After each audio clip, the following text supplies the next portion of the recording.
Right, let's have a look at the Bomfus Midus 2-person solid inner. Now this is actually a pre-production model. I will put the specs on the screen because I don't know what the specs actually are because it hasn't been released yet, and stupidly I didn't ask them. So I'll put the specs on the screen and also the price. By the time this has come out, it should be released. So I've really enjoyed the Bomfus Midus over the past year, but one of the big things for me, especially being from the UK where the weather is often like this, is having that solid inner to keep that cold wind out. So I had a really snowy camp a couple of months ago. It's like proper snowstorm, and snow was coming into the tent because it was a complete mesh inner, and obviously these the sides don't go to the ground. You can make them go to the ground if you lower the tent. I did pack ice, but the wind was so strong, the tent was flapping about, and you couldn't help but have a build-up of snow.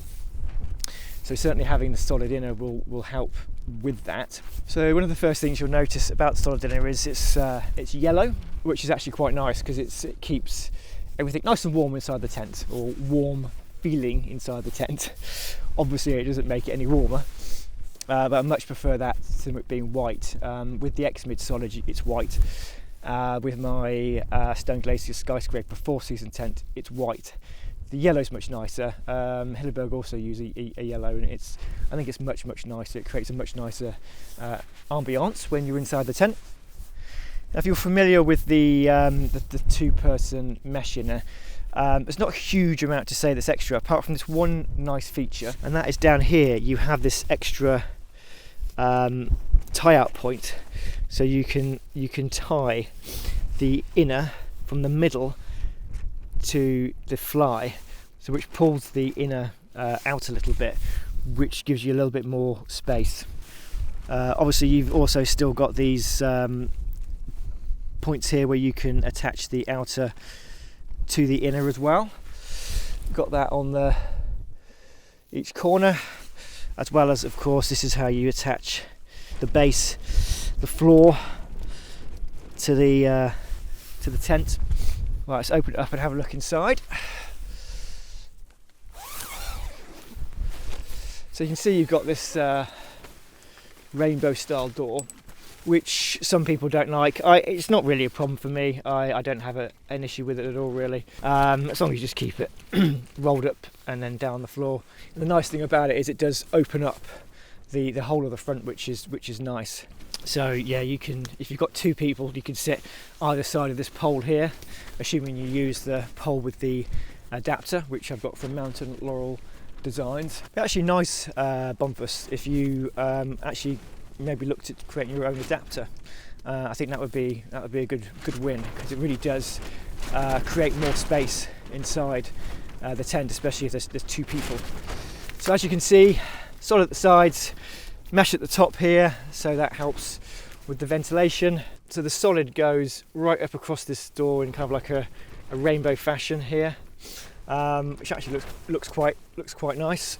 At the top you have somewhere where you can hang a light or something else from there, and then there's still only 2 pockets like on the mesh.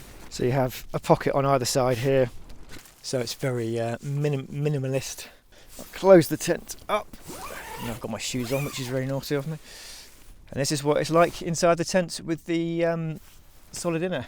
So it's quite nice. The reason why they put the extra attachment points is because there was a perception, I didn't notice it straight away, but there was a perception that the solid inner was kind of coming in a little bit, which you don't really notice with the mesh. And because it's solid as well, the wind will make it obviously flap around a bit more, which you won't get quite as much with the mesh, obviously because of all the tiny holes in it. But that's a nice little touch, and that works really well. But I've had 0 problems with anything kind of touching my head while I'm sleeping. It's not saggy. Obviously it's not going to be perfectly taut. I probably haven't pitched this the best, to be fair, but it was tricky conditions last night when I was pitching. But yeah, that's all there really is to say about the Bombus Smidius 2-person solid dinner. I believe they are also creating a 1-person version as well. So whether I will buy the 1-person version, I don't know. But if I do ever get my hands on it, then I will do a review of that and give that a little bit of a test run as well. Right, well, I hope this was useful. If you've got any questions or comments, please do leave them below. As always, thanks so much for watching. Stay safe, keep on trekking. See you on the next one.